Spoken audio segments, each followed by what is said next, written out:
আসসালামু আলাইকুম, সকলে কেমন আছেন? আশা করছি সকলে অনেক অনেক ভালো আছেন।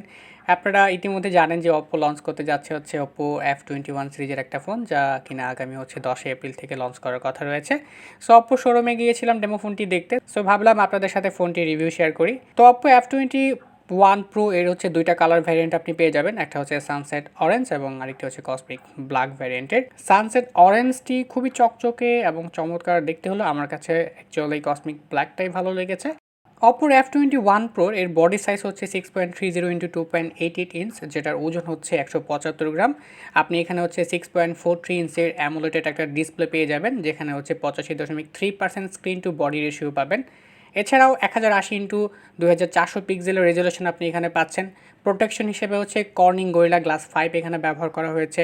আর অপারেটিং সিস্টেম হিসেবে অ্যান্ড্রয়েড কালার্স OS 12.1 ভার্সন আপনি এখানে পাবেন, যেখানে কোয়ালকমের SM6225 স্ন্যাপড্রাগন 680 4G চিপসেটটি ব্যবহার করা হয়েছে এবং অক্টাকোরের 4x2.4 GHz সিপিইউ রয়েছে এতে।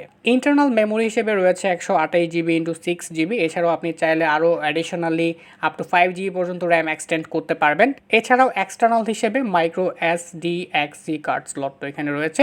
64 মেগাপিক্সেলের মেইন ক্যামেরা পাচ্ছেন, এর সাথে 2 মেগাপিক্সেলের যথাক্রমে একটি মাইক্রোস্কোপ এবং ডেপথ ক্যামেরা ব্যবহার করা হয়েছে এখানে।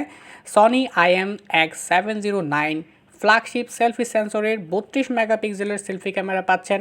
24 মিলিমিটারের wide angle panorama HDR feature সহ 1080p 30 FPS ভিডিও রেকর্ড করতে পারবেন।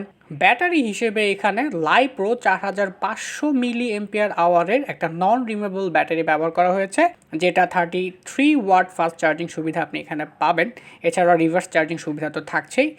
এছাড়াও এখানে ফিঙ্গার সেন্সর হিসেবে আন্ডার ডিসপ্লে অপটিক্যাল ফিঙ্গারপ্রিন্ট সেন্সরটি ব্যবহার করা হয়েছে। সবশেষ এটার প্রাইস রেঞ্জ হতে পারে 27K থেকে 30K এর মতো। সো এই ছিল এই ফোনটির মোটামুটি ফিচারগুলো। আপনি আরও তথ্য জানতে চাইলে অপোর অফিসিয়াল ওয়েবসাইটে ভিজিট করতে পারেন। ওকে, সো ভিডিওটি ভালো লাগলে অবশ্যই লাইক করবেন, আর কোনো মতামত জানা থাকলে আমাকে কমেন্টে জানাবেন। সো সকলে ভালো থাকবেন, সুস্থ থাকবেন, আল্লাহ হাফেজ।